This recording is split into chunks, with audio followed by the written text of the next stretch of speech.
भगवान की गोद में गिद्धराज जटायु जी, पंख काट दिए हैं रावण ने, बस प्राण निकलने वाले ही हैं। भगवान से आंखें मिला करके दर्शन कर रहे हैं। भगवान की गोद में जटायु जी भगवान के श्रीमुख का दर्शन कर भगवान ने कहा कि तुम्हारे शरीर को मैं अभी स्वस्थ कर देता हूं, दीर्घायु कर देता हूं। उनका प्रभु अब नहीं, अब नहीं। अंतिम समय जिसका नाम स्मरण हो जाए वो परम पद को प्राप्त होता है। भगवान मुझे गोद में लिए हैं और मैं भैर नेत्र उनको देख रहा हूं, इससे बढ़िया अवसर प्राण त्यागने का अब नहीं मिलेगा। नाथ मुझे अब शरीर नहीं रखना। उसी समय प्राण निकले और श्याम गात विशाल भुजचारी, गीध देह तज धरि हरि रूपा, भूषण बहुपट पीत अनूपा, श्याम गात विशाल भुजचारी। जो भगवान के दिव्य पार्षदों का स्वरूप होता है हरि रूप, तत्काल गिद्धराज जटायु जी को वही हरि पार्षद रूप प्राप्त हुआ। भगवान की स्तुति की, भगवान ने अविरल भक्ति प्रदान की। अविरल भगति मांगी बर, गीध गयो हरिधाम, तेहि की क्रिया जछोचित, निज कर कीन्ही राम। अंत्येष्टि क्रिया भगवान श्री राम गिद्धराज जटायु के शरीर की कर रहे, दाह संस्कार आदि। कितना हो भाग्य, कितना हो भाग्य। जिनका नाम स्मरण करना परम मंगल का मूल है, वो भगवान की गोद में प्राण त्याग रहे हैं और भगवान उनकी अंत्येष्टि क्रिया कर रहे। ये सौभाग्य महाराज दशरथ जी को भी प्राप्त नहीं हुआ। भगवान की गोद में प्राण त्यागना और भगवान के कर कमल से अंत्येष्टि संस्कार होना, ऐसे हमारे कृपालु प्रभु श्री हरि हैं। पर इनको कहते हैं दीन बंधु। ये दीनों के अहंकार रहित होकर जो इनके चरणों का आश्रय लिए, उसे ही दीन कहते हैं। बिना किसी कारण के रीझ जाना इनका स्वभाव है। हम पे प्रभु रीझ गए, किसी गुण पे नहीं, किसी कारण से नहीं, अकारण अहेतु की। ओहो, कहां गीध अधम खग आमिष भोगी, और गति दीन ही जो जाचत जोगी। कहां पक्षियों में ये मांसाहारी गिद्ध, और कहां ये दुर्लभ पद जो बड़े बड़े योगी जन याचना करते रहते हैं। सुनहु उमा ते लोग अभागी, हरि तजि होहि विषय अनुरागी। भगवान शंकर उमा जी से कहते, हे उमा, वो लोग बड़े अभागी हैं जो ऐसे भगवान से विमुख होकर विषय चिंतन, विषय वार्ता, विषय भोगों में अपने इस मानव जीवन को नष्ट कर देते हैं। भगवान श्री राम लखन फिर सिया जी को खोजते हुए आगे बढ़े। बहुत सघन वन है, लताएं वृक्षों में आलिंगित हैं, खग मृग पशु पंछी झुंड के झुंड वहां विचर रहे हैं। श्री राम जी उसी रास्ते से जा रहे थे, अचानक एक राक्षस आ गया जिसका नाम कबंध था। भगवान ने सारंग धनुष से छूटे हुए अमोघ बाण से उसे परम गति प्रदान की। जो ही उसके बाण हृदय में लगा, वो अपना असुर रूप त्याग करके दिव्य रूप धारण कर लिया और भगवान से कहा कि ये शापवश मुझे शरीर मिला था, मैंने दुर्वासा जी का उपहास किया। संतों का कभी उपहास नहीं करना चाहिए। हम उनकी चेष्टाएं देख करके नहीं समझ सकते हैं। जो वास्तविक भगवत मार्ग के पथिक हैं, कभी उनका उपहास नहीं करना चाहिए। ये बता रहा है कबंध कि मैंने दुर्वासा जी का उपहास किया, इसलिए मुझे ये असुर भाव प्राप्त हुआ। आज प्रभु के बाण स्पर्श से मेरे सारे पाप नष्ट हो गए। भगवान ने कहा, सुनो, जो ब्रह्म ऋषियों से द्रोह करता है वो मुझे कभी अच्छा नहीं लगता है। मन वचन कर्म छोड़ करके जो संत जन हैं, भगवत प्रेमी महात्मा जन हैं, ब्रह्म ऋषि जन हैं, इनकी जो दासता करता है, सेवा स्वीकार करता है, वो ब्रह्मा शिव और मुझे समस्त देवताओं सहित अधीन कर लेता है। मन क्रम बचन कपट तजी, जो कर भूषुर सेव, मोहि समेत बिरंच शिव, बसता के सब देव।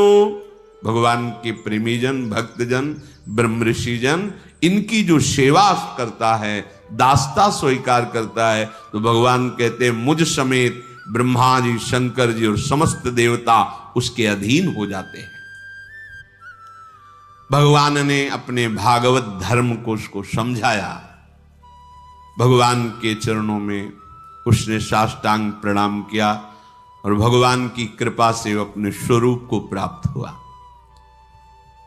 श्री भगवान इसके बाद आगे बढ़े तो ऋषियों से पूछते हैं, यहां कहीं सबरी माता का आश्रम है? हमने सुना है यहां कहीं सबरी जी रह रही। सबरी माता बड़ी महाभागवत, इनके प्रसंग को भक्तमाल जी में वर्णन किया कि ये जब ब्याह के योग्य हुई तो चूंकि सबर जाति से प्रकट हुई, इसलिए इनको संबोधन में शबरी कहा गया।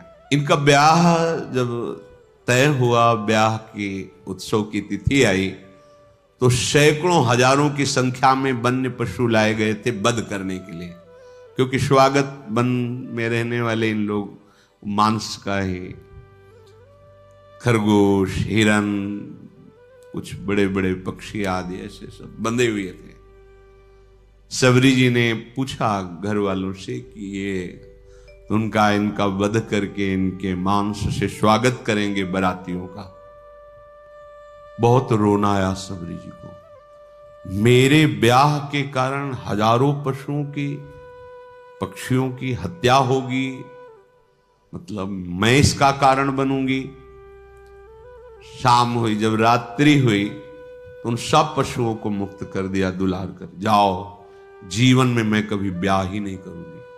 अगर मेरे ब्याह के समय इतने पशुओं की हत्या होगी, पक्षियों की, मैं जीवन में कभी ब्याह नहीं करूंगी। सब पशु पक्षियों को छोड़ दिया।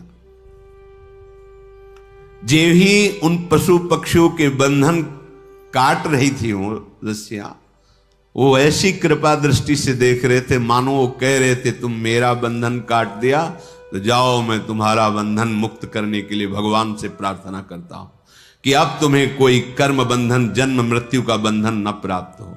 इसलिए कई बार प्रश्न उत्तरों में कहा है कि अगर आप किसी की भी हित की बात कर दोगे, सेवा कर दोगे, तो भगवान प्राप्ति का मार्ग वो प्रकाशित कर दे, क्योंकि सबके हृदय में भगवान बैठे हुए हैं। तुमने हमारी रक्षा की, भगवान तुम्हारी सदा रक्षा करें, तुम्हारे कर्म बंधन कट जाएं, क्योंकि हमारे बंधन काट दिए। सबरी जी के हृदय में उन पशु पक्षियों को छोड़ने के बाद एक वैराग्य हुआ कि अगर मैं घर में रहूंगी तो फिर ब्याह की व्यवस्था यही सब करेंगे, भाग चलूं। रात्रि में ही भाग पड़ी। देखो, भगवान को भक्ति प्रिय है। ये जिन लोगों का मानना है कि पुरुष ही भगवान को प्राप्त कर सकता है या अमुक कुल का, ये सब भगवान के वचन है। पुरुष नपुंसक नारी वा, जीव चराचर कोई, सर्व भाव भज कपट तज मोहि परम प्रिय सोई। वो परम प्रिय है भगवान को। शबरी का महान पुण्य उदय हो गया, भाग निकली। बड़ा भाग्यशाली वही है जो संसार से भाग पड़े भगवान की तरफ, और बड़ा अभागी वो है जो अभी भगवान शिव ने उमा से कहा, सुनो उमाते लोग अभागी। वो कौन? जो हरितज होए विषय, जो भगवान के मार्ग को मिलने पर भी भगवान का मार्ग छोड़कर विषय की तरफ जाते हैं। धिक्कार है उनके जीवन को। सबरी जी विचार किया किसी भी गांव में जाएंगी तो पकड़ी जाएंगी और ये लीला फिर होगी, इसलिए वन में चलती हैं। और एकांत वन में रहने का अभ्यास था ही। तो वन में रहती नाम सबरी कहत सब, चाहत टहल साधु तन न्यूनताई है। रजनी के शेष ऋषि आश्रम प्रवेश करी, लकरीन बोझ धरी आवे मन भाई है। निहाई बे को मगझारी कांकरनी बीनी डारी, बेगी उठी जाई ने को देत ना लखाई है। उठत सवारे कहे कौन धो बुहारी गयो, भयो हिये सोच को बड़ो सुखदाई है। सबरी जी भागकर इसी वन में आए। अब यहां विचार किया कि वन में भगवान की अगर भजन वृत्ति प्राप्त करनी है तो संतों की कृपा होनी चाहिए। और एक तो स्त्री शरीर, फिर जंगली वास रहा है, सबर कुल में जन्म हुआ है, भला मुझ भीलनी को कौन स्वीकार करेगा। और बिना संत सेवा के भगवंत कृपा होती नहीं, तो छुप के संत सेवा करें, ये महामहिम बात। वो हृदय में दैन्यता थी कि मैं अधम शरीर है, कोई संत सेवा स्वीकार करेगा नहीं, और सेवा किए बिना भगवत कृपा मिलती नहीं है। इसलिए वो रात के आखिरी पहर में उठते और देखा कि सेवा के लिए जब ऋषि हवन करते हैं तो उनको लकड़ियों की आवश्यकता होती है, रसोई अमनिया करते हैं तो लकड़ियों की। तो दिन में लकड़ियां चुपचाप जंगल से बिनती और रात में छोटे छोटे गट्ठर करके ऋषियों के आश्रम में रख आती। और जहां से ऋषि सरोवर में आकर स्नान करते वो मार्ग सोहनी लगा देती, कंकड़ कांटे आदि बीन कर अलग कर देती। अब सब ऋषियों को लगा कोई संतों को सुख देने वाला कौन है जो ऐसी सेवा करता है।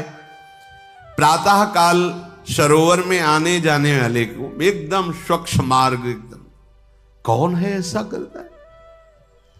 सब ऋषि प्रातः काल जब स्नान करने जाते तो सोचते, पर वो तो रात्रि में सेवा करके चली जाती एकांत में। ये कौन ऐसा है जो बड़ा भारी सुख प्रदान कर रहा है। देखो, भगवान की कृपा से सेवा में रुचि होती है, सेवा से भगवान अधीन हो जाते हैं। जिनको ये भ्रम है कि सेवा से समय बर्बाद होता है, वो आगे चल के देख लेना। जब आपका भजन परिपक्व होगा तो सेवा में रुचि जागृत हो जाएगी। अगर सेवा में रुचि जागृत नहीं हुई तो भजन अधूरा है, भजन में अभी त्रुटि है। जब आपका जीवन सेवामय हो जाए, जो भी सामने आवे भगवत भाव से सेवा, ये शरीर किस काम में आएगा, किसी काम में। कुछ लोग तो इस शरीर को इतना दुलार करते हैं कि अगर मतलब ऐसी भगवान की कृपा हो जाए कि उनके मुख में पवा दिया जाए और बस वो वहीं आचमन करके लेट जाएं, बस इतना, हिलने की भी जरूरत ना पड़े तो भगवान की बड़ी कृपा। किसी काम में नहीं आने वाला, किसी काम में नहीं आने वाला, केवल सेवा करके अपने सारे अशुभों को भस्म करो और निरंतर नाम जप करके चिदानंद देह प्राप्त कर भगवान की सेवा में, नित्य सेवा में सम्मिलित हो जाओ। सेवा मिलना बहुत दुर्लभ बात होती है। सेवा मिल जाए, गुरुदेव भगवान के श्रीमुख के वचन, श्री जी जब बहुत कृपा करती है तब सेवा प्रदान करती है। प्राप्त सेवा की अवहेलना करने वाले का भगवत मार्ग रुक जाता है। महाप्रभु हरिवंश चंद्र जो अपने पीतांबर में लकड़ी बिन रहे हैं, श्री जी की सेवा, अपने कर कमल से रसोई अमनिया कर रहे हैं, श्री जी को भोग लगा। तभी नाहरमल जिसे कहा था, संतों की विशिष्ट कृपा से प्राप्त हुई श्री जी की सेवा को तुम धीमर से कराना चाहते हो, रजोगुणी हो, रजोगुण भाव लेकर वृंदावन आते हो, जाओ मैं तुम्हारा त्याग करता हूं। ये बहुत भाग्य की बात। सबरी जी को उन जीवों पर दया करने का, उनको सुख पहुंचाने का ये भाव कितना महान बना दिया कि उनके हृदय में बात आई कि कैसे भगवान को रिझाएं। तो अंदर से आया कि संतों की सेवा से भगवान रिझते हैं। जब कभी देखो भगवान को कोई रिझाने का बहुत से मार्ग हैं, लेकिन ऐसे रीझ जाए कि नौकर बन के घर में आ जाए, ये तो केवल संत सेवा का प्रभाव था। त्रिलोचन जी के यहाँ भगवान अंतर्यामी नौकर नाम से आए, मेरा नाम अंतर्यामी है, ऐसा नौकर बन करके आए। जगह जगह संत, अगर हमारे हृदय में एक बात बैठ जाए कि भगवान रीझ जाते हैं, तो सामने वास्तविक वो कुछ भी हमसे मतलब नहीं, उसके हृदय में तो भगवान है ना। हमें जो सेवा मिली, सेवा किया, बिल्कुल दोष नहीं किया और बाहर हो गए, तो वो सेवा में भगवत प्राप्ति करा देगी। हमको अंदर बैठे हुए भगवान, मंदिर कैसा बना है, कैसा ये सब, हम इस मंदिर में भगवान बैठे, इसलिए प्रथम सीढ़ी में हम दंडवत शुरू कर देते हैं। जब मंदिर, ऐसी भावना हम करें, जब हमें किसी की सेवा करनी, पशु पक्षी मनुष्य किसी की भी, या संत सेवा, तो हमको केवल एक बात ध्यान रखनी, इसके हृदय में भगवान बैठे, बस। हमको उसके गुण दोष कुछ नहीं देखने, सेवा की और उसका दिव्य फल हमको प्राप्त होगा। सबरी जी ऐसे संत सेवा करने लगी। अब मन में उनके बहुत दैन्यता थी कि अगर किसी की दृष्टि पड़ गई तब तो उनको बड़ा दुख होगा कि अधम, और ऐसा उसके हाथ की लकड़ी बीनी हुई है। बहुत उनके हृदय में ये बड़ी कृपा, ये जो अहंकार भरा होता है, मैं अमुक श्रेष्ठ कुल का, ये मैं भगवान को पसंद नहीं है। जिसके हृदय में सहज दैन्यता है, यही दरबार दीन को आदर, रीति सजा चली आई। अपने शरीर को अत्यंत हेय मानकर, ये छूने योग्य भी नहीं है। मतंग जी ने विचार किया कि ये कौन है जो आकर के हमारे चोरी कर रहा है। चोरी का तात्पर्य होता है भजन चुराना। ये आप साधारण न समझे, जैसे संत सेवा आप 2 फूल भी ऐसे डाले ना, ये फ्री नहीं, इसका हिसाब होता है। आप ऐसे किए ना, इसका भी हिसाब है, बहुत हिसाब है। किसके लिए कर रहे हो, किस निमित्त से कर रहे हो, वो सर्वदर्शी प्रभु देख रहा है। मतंग जी बड़े असंग महात्मा थे, पर बहुत ही हृदय में भगवान के प्रति प्रेम था। अन्य महात्मा जन भी विराजमान थे, पर तप, व्रति, नियम, संयम, मतंग जी के हृदय में भगवत प्रेम का विशेष प्रभाव था। तो बड़े ई असंग ते मतंग रस रंग भरे, धरे देखी बोझ कहो कौन चोर आयो है। करे नित चोरी अहो गहो वाही, एक दिन बिना पाए प्रीतिवा की मन भरमायो है।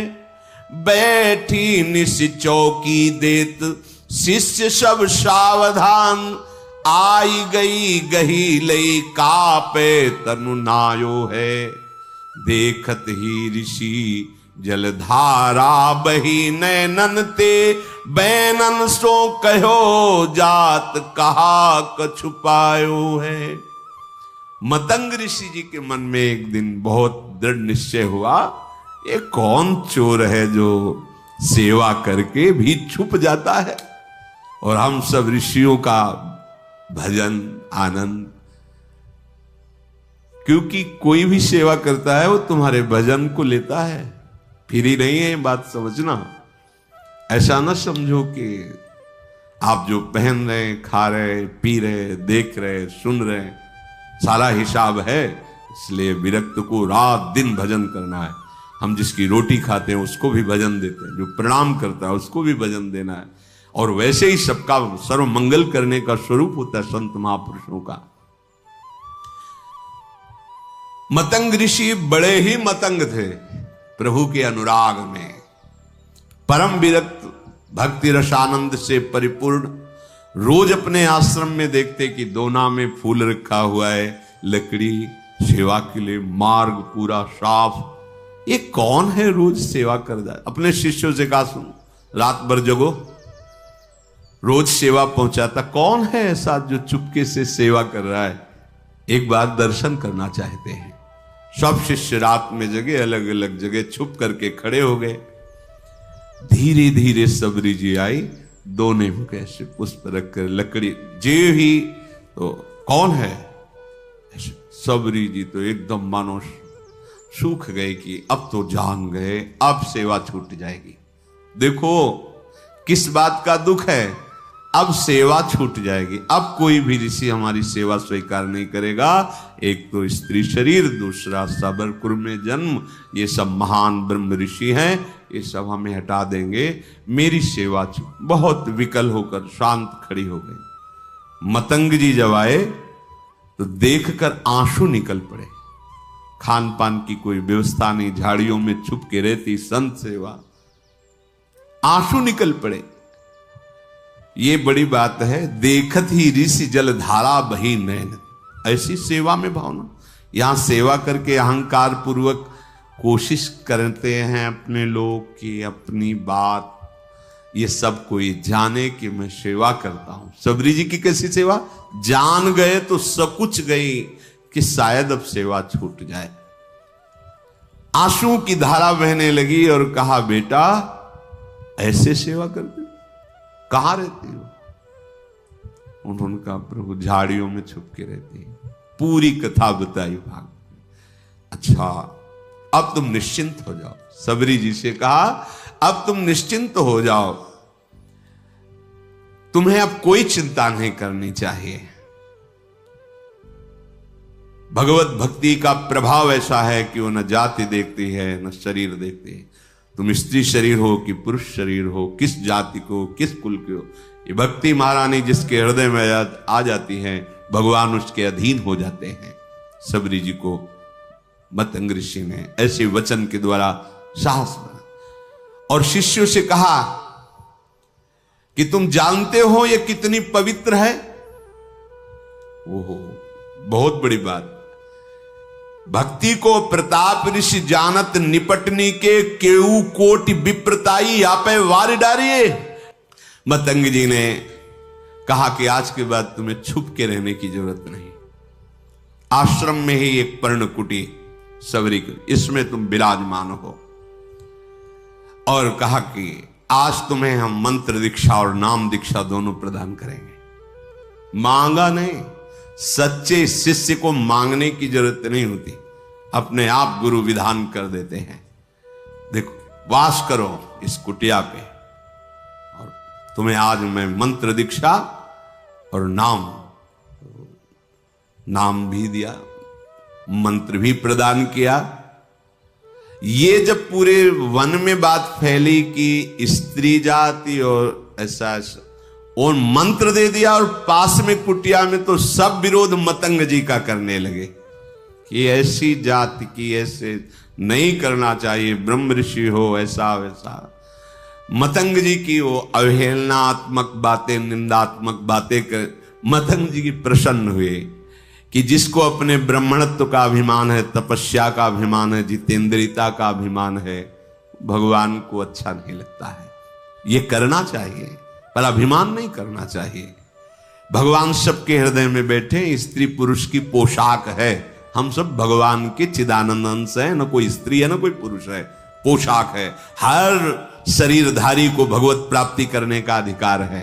ये केवल स्कूल वाला ही भगवत प्राप्ति कर सया, ये पुरुष ही ऐसा नहीं, कोई भी सबका अधिकार है भगवत प्राप्ति करने का। दिनों दिन सबरी का अनुराग गुरुदेव के चरणों में बढ़ रहा, क्योंकि कोई ने आश्रय नहीं दिया, कहीं कोई आश्रय देने वाला नहीं, सब जगह दूर दूर। गुरुदेव ने नाम मंत्र, तो गुरुदेव के चरणों में अपार प्रेम सबरी जी का। एक दिन आकाशवाणी हुई मतंग जी के लिए कि आपने जो सबरी को स्वीकार किया, इससे भगवान बहुत प्रसन्न हुए हैं। भगवान की प्रसन्नता का हेतु है कि अभी विमान आने वाला है और आप सीधे भगवान के धाम को जाएंगे। उसी समय विमान उतरा। मतंग ऋषि भगवान के धाम जाने को उत्सुक है, भगवान का साक्षात्कार होगा, भगवान के समीप रहने को मिलेगा। सबरी जी रो पड़ी, गुरुदेव आपकी सिवा तो इस वन में कोई मुझे नहीं चाहता, अगर आप चले गए तो भगवान हमारे तो प्राण ही चले गए। तो जो गुरुदेव ने बात कही बहुत जोर, गुरुदेव ने कहा आज तक मैंने तपस्या और मंत्र जाप, संयम नियम साधना, उन सब के प्रभाव से भगवान के धाम की प्राप्ति का अवसर है, लेकिन वो स्वयं धामी चलकर तुम्हारे यहां आएगा और तुम्हें दर्शन देगा। तुम चिंता मत करो बेटा, हम तो जा रहे हैं चलकर भगवान के धाम, लेकिन स्वयं धामी आएगा और यहां तुम्हें दर्शन देगा। निश्चिंत होकर के रहो। गुरुजी विमान पर बैठकर परम धाम गए, पर गुरु का वियोग असहनीय। कोई बड़े भाग्यशाली होते हैं जिनको संत या गुरुदेव से प्रेम होता है। कौन प्रेम करता है? स्वार्थ का बावरा मन, ये तो भोगी पुरुषों से प्रेम करता है। योगी या संत महात्माओं से, गुरुजनों, कोई गुरु प्रेमी बिरला ही कोई होता है, बिरला ही। गुरु को वियोग हिए दारुण ले शोक दियो, जियो नहीं जात तो राम आस लागी है। ऐसा गुरुदेव का वियोग कि अब जिया नहीं जा रहा। पर शबरी प्राण इसलिए नहीं त्याग रहे कि गुरुदेव ने कहा है भगवान स्वयं आएंगे और दर्शन देंगे, बस इस आशा से जीवन रख रहे हैं। अब इतनी शिथिलता थी कि जो नित्य सेवा वो छोड़ नहीं सकती थी। वियोग में शिथिलता के कारण जब ऋषि स्नान करने जा रहे थे उसी समय वो सोहनी लगा रही थी। तो जो ऋषि स्नान करने जा रहे थे, कोई सोहनी से छिटक कर कंकड़ उनके चरणों में छू गया होगा, बहुत डांट। वैसे ही गुरु वियोग से दुखी थी। और ये बहुत बड़ा अपराध है, ये लोग जानते रहे जो अहंकार में होते हैं, मैं तपस्वी हूं, मैं इस कुल का हूं, मैं उस कुल का। अरे सब मायाकृत है। सच्चिदानंद प्रभु की भक्ति जो कर रहा है उसकी चरण रज लो, चरणामृत लो।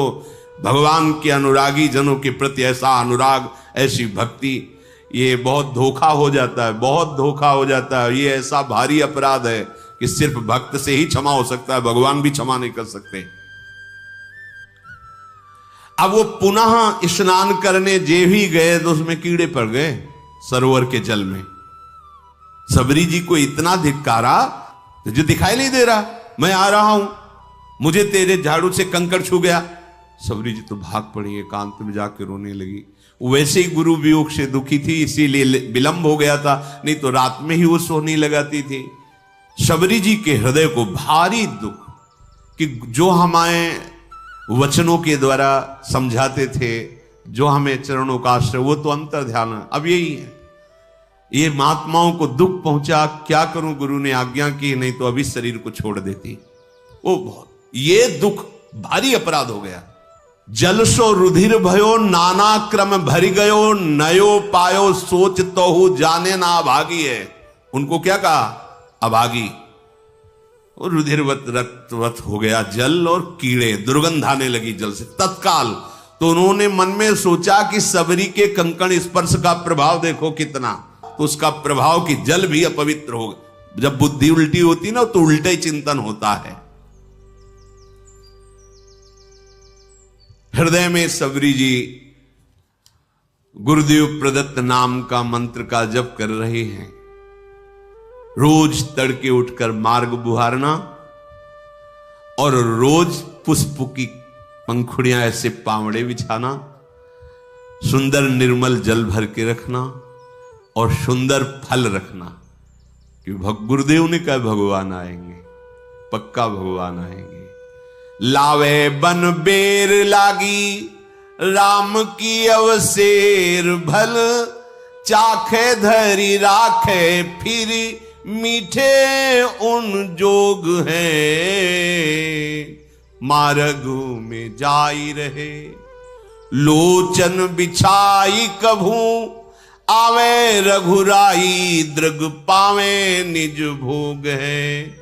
ऐसे ही बहुत दिन बीते मग जोहत, हाँ आई गए औचक सो मिटे सब सोग हैं। ए पे तनु नून ताई, आई सुधि छिपी जाए, पूछे आप सबरी कहां, ठाढ़े सब लोग हैं।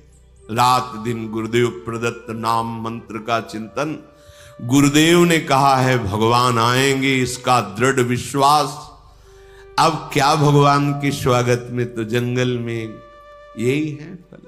तो सुंदर सुंदर बेर के जो वृक्ष थे उनसे ऐसे बेर लेती, पहले चखती, चखने के बाद वहां मीठे है तो उस बेर तो जूठे तो हो ही गए ना। चखने के बाद हाथ थोड़ी प्रक्षालन, जंगल है ये थोड़ी क्या कहा कि हाथ में कमंडल धोना।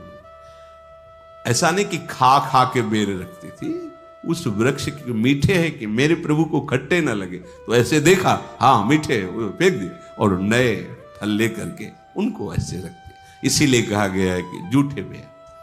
वैसे भी शास्त्रीय पद्धति में सबसे पहले भगवान को भोग लगा, और प्रेम पद्धति में सबसे पहले अपने को पाना है। जो हम भोग लगाएं पहले उसको एक दोने में अलग करके निकाला और चखा, हाँ दाल ठीक है, हाँ ठीक, रोटी सब्जी वो देख लिया सब, खीर में हाँ चीनी ठीक, ये ठीक है, हाथ धोया, आचमन किया, फिर वो अपने श्री जी को भोग लगाया। पहले हमें देखना है हम जो फल लगा रहे हैं, भोग जो वस्तु लगा रहे हैं, हमारे श्री जी की योग्य है कि नहीं है। ये हमारी उपासना प्रेम की, और सिद्धांत की उपासना पहले प्रभु को भोग लगा। आप पहले पालिए तो भोग लगाने लायक नहीं, लेकिन ये प्रेम है, उल्टा मार्ग है यहाँ। ये ज्ञान हमें नहीं था। ऐसा हो ही नहीं सकता कि प्रभु के लिए थाल सजा रहे पहले उससे ले, ऐसा कैसे? कोई पूछता तो उत्तर नहीं। ये तो इसी प्रेम नगरी का एक है, जिसके भी हृदय में जहां भी प्रेम है, ये प्रेम का प्रभाव और स्वभाव है। मानसी गंगा में दंडोती परिक्रमा जब गुरुदेव के साथ लग रही थी गिरिराज महाराज की, तो मानसी गंगा में तो वहां एक सहतूत बेच रहा था, सहतूत नहीं, तो श्री जी को भोग लगाने के लिए प्रक्षालन किया, बीन बीन के सही रखे। महाराज जी ने कहा थोड़े लो और पाओ, बताओ कैसे। हमको महाराज जी पहले श्री जी को भोग, बोले हमारे यहाँ पहले श्री जी नहीं, पहले तुम पा के बताओ कैसे, खट्टे अधिक खट्टे तो नहीं। वो देख लो महाराज, बोले जब हम कह रहे थे तुम पावला, हिम्मत नहीं पड़ रही थी कि श्री जी के पवा के बिना के पाया। कहा मीठे, बोले जाओ हाथ धो, आचमन करो, अब भोग लगाओ। उस दिन से समझ में आया कि हमारी लाडली जी को पहले हम चखेंगे, फिर भोग लगाएंगे कि वो ठीक है कि नहीं है। बहुत अधिक नमक तो नहीं हो गया था सब्जी दाल में, इसमें कैसा है ये हम देखेंगे, तब हमारी लाडली जी पाएंगी। ये प्रेम का। तो शबरी जी भी ऐसे, ये बेर पेड़ का कहीं खट्टा तो नहीं है, बाकट तो नहीं है, तो उससे पहले चखती और फिर वो बेर दोने में लेके फिर प्रभु के रोज, और रोज बस पावड़े बिछाए, फल रखे और बैठ गई। सुबह से शाम प्रभु आएंगे।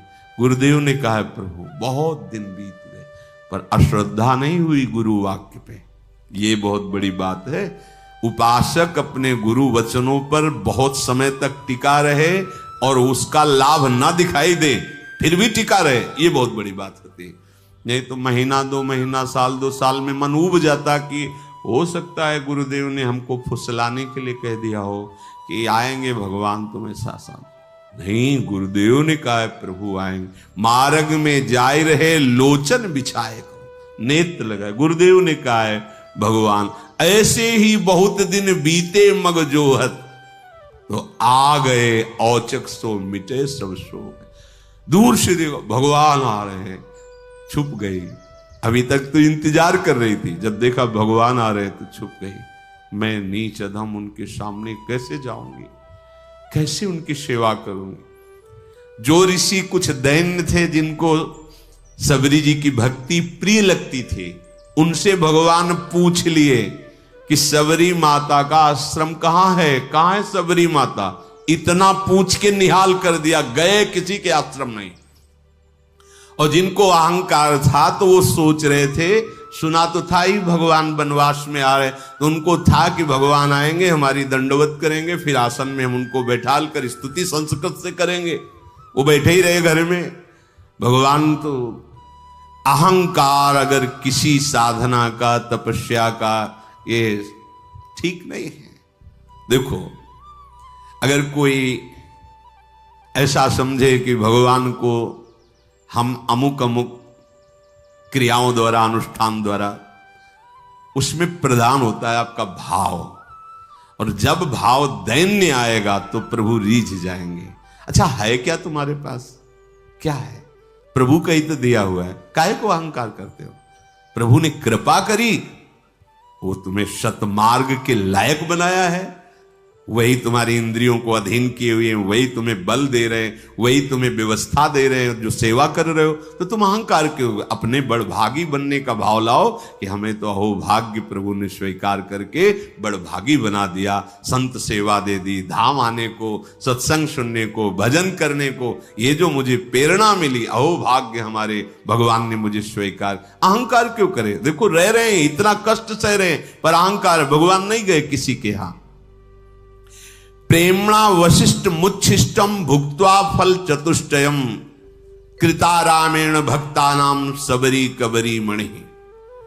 भगवान प्रेम देखते हैं, यही देखकर अवशिष्ट अर्थात चखे हुए फलों को, जूठे फलों को भगवान पाते हैं। ये बड़ा प्रमाण सहित इससे दिया है कि फलमूलम समादाय परीक्षे परिभक्ष पश्चान निवेदयामास राघवाय महात्मने।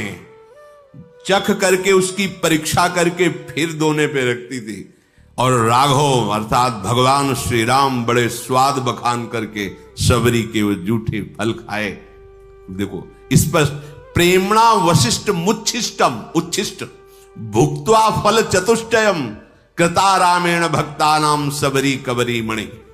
पद्म पुराण में ये वर्णन किया गया। भगवान पूछ लेते सबरी मां किधर है, कहां विराजमान है, वो अपने को निहाल मानते जिनसे भगवान पूछ लेते। पथिकन ते पूछत सप्रेम प्रभु पेखी पेखी सबरी हमारी प्यारी बसे के ही ठोर है। कहां है सबरी, किधर है सबरी रहती है? ऋषि प्रभु यही मार्ग है, ये जो पावड़े बिछे सबरी जी ने बिछा, आगे जो मतंग ऋषि का आश्रम वहां सबरी जी विराजती है। तो भगवान कहते कौन घरी ऐ है जामे नैनन निहारी हो मैं खे हो फल सुधा स्वाद सरिस अथोर है। रघुराज जय चिन्ह बिलोकिना बिलोचन सो बीतत पलक सम कल्प करोर है। जैसे सबरी जी के लिए एक पल समय करोड़ों कल्प के समान व्यतीत हो रहा है, ऐसे राम जी के लिए किधर है? मैं अपने कब भर नेत्र सबरी जी के दर्शन करूं? उधर सबरी जी जो सो वही भगवान सो। पूछी पूछी आए तहां सबरी स्थान जहां कहां वो भागवती देखो दृग प्यासे हैं। मतंग ऋषि के आश्रम में आए और जो शिष्य जन खड़े थे, कहां है सबरी जी, कहां भाग्यवान सबरी जी, मेरे नेत्र तरस रहे उनके दर्शन के लिए। सबरी जी ने जब ये वचन सुने तो जो हृदय में संकोच था दूर हुआ, आके साष्टांग दंडवत सबरी जी ने की।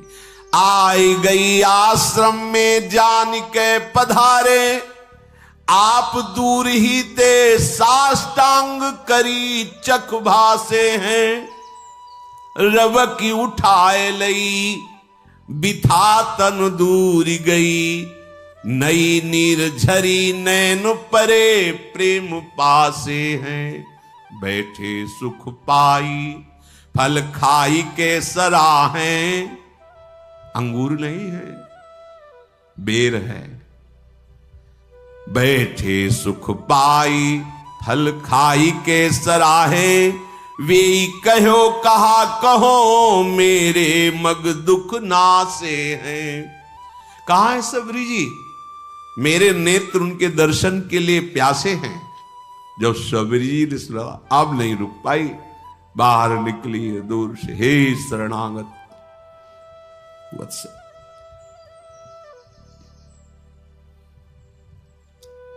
दूर से देखा प्रभु साष्टांग सबरी प्रणाम कर रहे, दौड़ पड़े।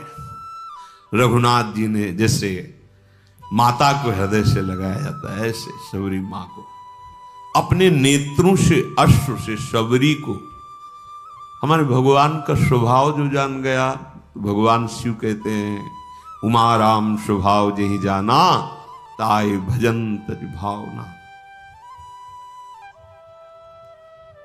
करुणा समुद्र है ये। आप खुद भजन करोगे तब आपको पता चले। आपका हृदय जब थोड़ा सा भी प्रभु से अपनापन करेगा तो आप खुद समझ पाओगे प्रभु के सिवा कोई ऐसा प्यार करने वाला त्रिभुवन में नहीं है। भगवान ने शबरी जी का हाथ पकड़कर अपने समीप बैठा ला। ये प्यार, वो ऋषि कंकड़ छू गया तो कितना कड़ुआ बोल रहे, ए नीच जाति, ये ऐसा। भगवान हृदय से लगाकर आंसुओं से अभिषिक्त करके अपने समीप शबरी जी को बैठा ला।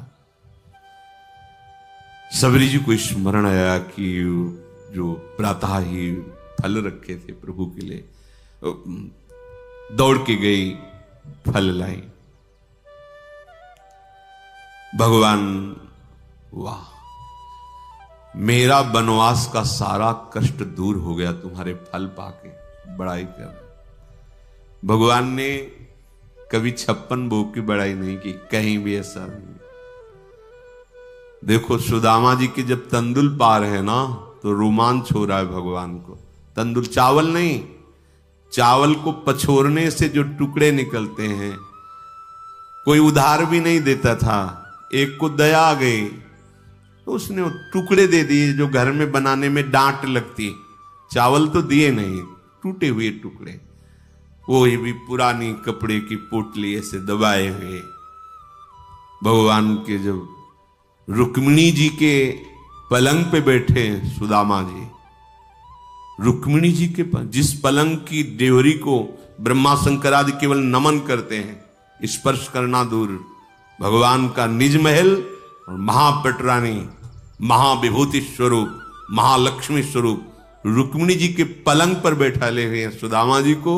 और भगवान ये वैभव देखकर उनको लगा कि अगर भगवान ने कहा कि सुना है आपका ब्याह भी हो गया, हाँ, भाभी ने कुछ दिया है, याद है आपको वो गुरुकुल वाली बात?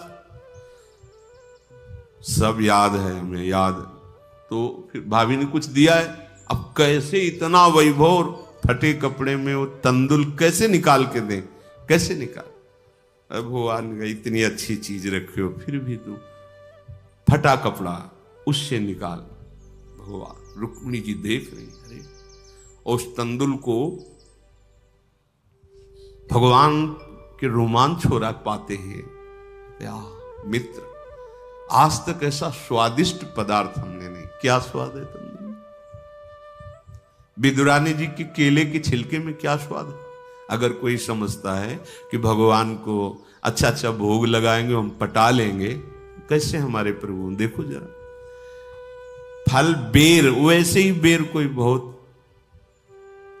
उस बेर को पा पाकर कह रहे कि आज हमारे वनवास का श्रम दूर हो गया। कितने सुंदर स्वादिष्ट अमृतमय फल भगवान बड़ाई कर रहे हैं शबरी के द्वारा दिए। इसीलिए हमारे प्रभु पत्रम पुष्पम फलम तोयम ये में भक्त्या प्रक्षति। अगर भाव से भरकर एक चुल्लू जल, एक पत्र, एक पुष्प, एक कोई फल, बस इतने में ही मेरे ठाकुर बिक जाते हैं। बहुत प्रेमी हैं। प्रशंसा कर रहे हैं प्रभु शबरी जी की।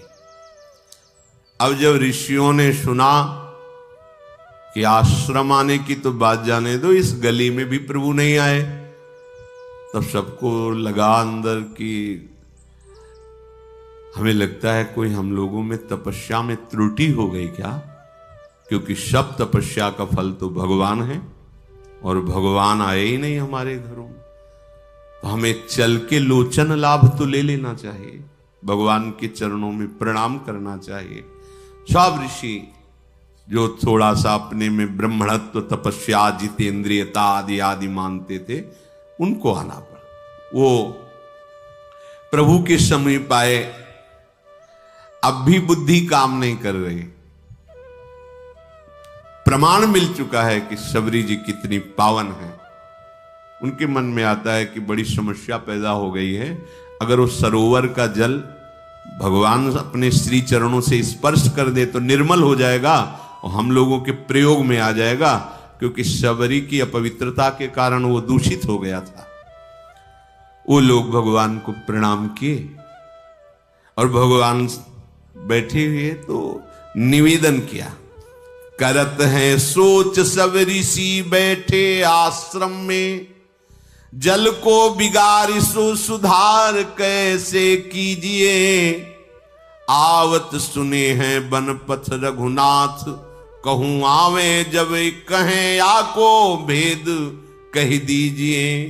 इतने ही मांझ सुनी सबरी के बिराजे आनी, तू गयो अभिमान चलो पग गही लीजिए। आए खुनसाए कही नीर को उपाय कहो, गहो पग भीलनी के छुए स्वच्छ भीजिए।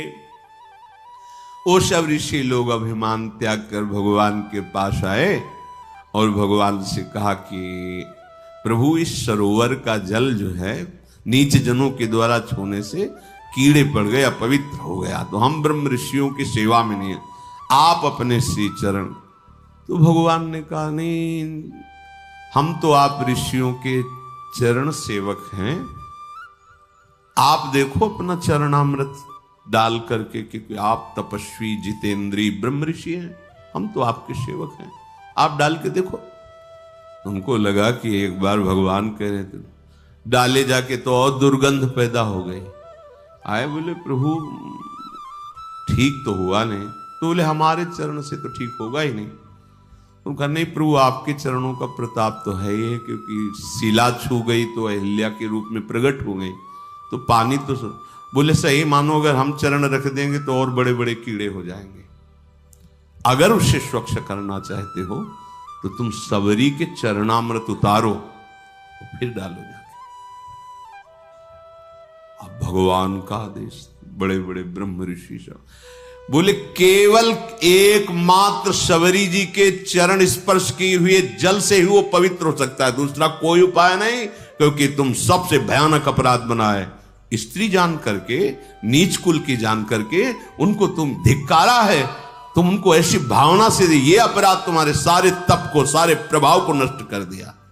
अगर तुम कहीं अपने जीवन को कृतकृत्य करना चाहते हो, सरोवर के जल और हृदय को स्वच्छ करना चाहते हो, तो सबरी जी का चरणामृत ही काम करेगा, दूसरा कुछ नहीं। अब भगवान की आज्ञा, ईश आज्ञा तो सबको शिरोधार्य है। सबने जेव ही सबरी जी बड़ी प्रार्थना, दैन्यता, जेव ही चरण स्पर्श हुआ, निर्मल स्वच्छ और अमृत जैसा जल हो गया। तब भगवान ने शबरी जी की स्तुति की, जो नौधा भक्ति पीछे गाई गई थी, वो भगवान शबरी जी को नहीं सुना रहे, उन्हीं ऋषियों को बता रहे कि ये पूरी की पूरी भक्ति हमारी माता शबरी जी में विराजमान है। जाति पाति कुल धर्म बड़ाई धन वैभव कुटुंब गुण चतुरता, मैं इन सबसे नहीं रीझता। फिर सुन लीजिए, जाति पाति कुल धर्म बड़ाई धन बल कुटुंब गुण चतुरता, इन सबसे मैं नहीं रीझता। मेरे रिझाने का एक ही केवल उपाय है, दैन्य भाव, भक्ति भाव। मैं तुम्हें सावधान होकर सुनाता हूं, 9 प्रकार की भक्ति है। पहली भक्ति है संतों का संग करना, दूसरी भक्ति है मेरी लीला कथा प्रसंग सुनने में रुचि होना, तीसरी भक्ति है अभिमान रहित होकर गुरु के चरण कमलों की सेवा करना, चौथी भक्ति है कपट का त्याग करके मेरे गुणों का गान करना, मेरे मंत्र का जाप और दृढ़ विश्वास मुझ पर हो जाना, ये 5वीं भक्ति है। छठी भक्ति है इंद्रियों का निग्रह, अच्छा स्वभाव, अच्छा चरित्र, बहुत प्रपंचिक कार्यों से वैराग्य और निरंतर संत समागम, साधु पुरुषों द्वारा बताए हुए आचरण करना। सातवीं भक्ति है जगत भर में भगवत भाव रखना, सब में प्रभु विराजमान है और संतों को मुझसे भी अधिक करके मानना। आठवीं भक्ति है जो मिल जाए उसी में संतोष करना, स्वप्न में भी कभी पराये दोष दर्शन ना करना। नवीं भक्ति है सबके साथ सरलता का, कपट रहित बर्ताव करना, हृदय में मेरा दृढ़ भरोसा रखना, हर्ष और दैन्य का ना होना। दैन्य मैं बहुत गरीब हूं ये नहीं, ये दैन्यता भागवतिक दैन्यता है, लेकिन भक्त कभी गरीब नहीं होता, उसके पास परम धन भगवान का नाम होता है। विषयों की अभाव की दरिद्रता वाली दैन्यता भक्त में नहीं होती। इन 9 में से एक भी भक्ति, चाहे वो स्त्री हो चाहे पुरुष हो, कोई भी हो, वो मुझे अत्यंत प्रिय है। फिर हे शबरी जी, आप में तो 9 भक्ति विराजमान है, जो गति योगियों के लिए भी दुर्लभ है। आज मेरे सामने ही तुम्हें वो दुर्लभ गति प्राप्त होगी। मेरे दर्शन का फल है जीव अपने ब्रह्म स्वरूप को प्राप्त हो जाता है। मम दर्शन फल परम अनुपा, जीव पाओ निज सहज स्वरूपा। फिर कहा कि शबरी जी आप यहां विराजमान, कहीं जानकी जी को यहां से जाते हुए ऊपर से कोई तुम्हें ऐसा कुछ खबर है क्या? शबरी जी ने कहा प्रभु पास में एक पंपा नामक सरोवर है, वहीं सुग्रीव हैं, आप वहां जब जाएंगे तो उनसे मित्रता कीजिएगा, वो सब आपको सूचना दे देंगे। हे नाथ आप कुछ देर रुको। और शबरी ने एकदम एकाग्रता की और उनके शरीर में योगाग्नि प्रकट हो गई। भगवान के सामने ही पांच भौतिक शरीर का लय करके भगवत धाम को गई। जातिहीन अग जन्म मही, मुक्त कीन असनारी, महामंद मन सुख चाहसी, ऐसे प्रभु ही विसारी।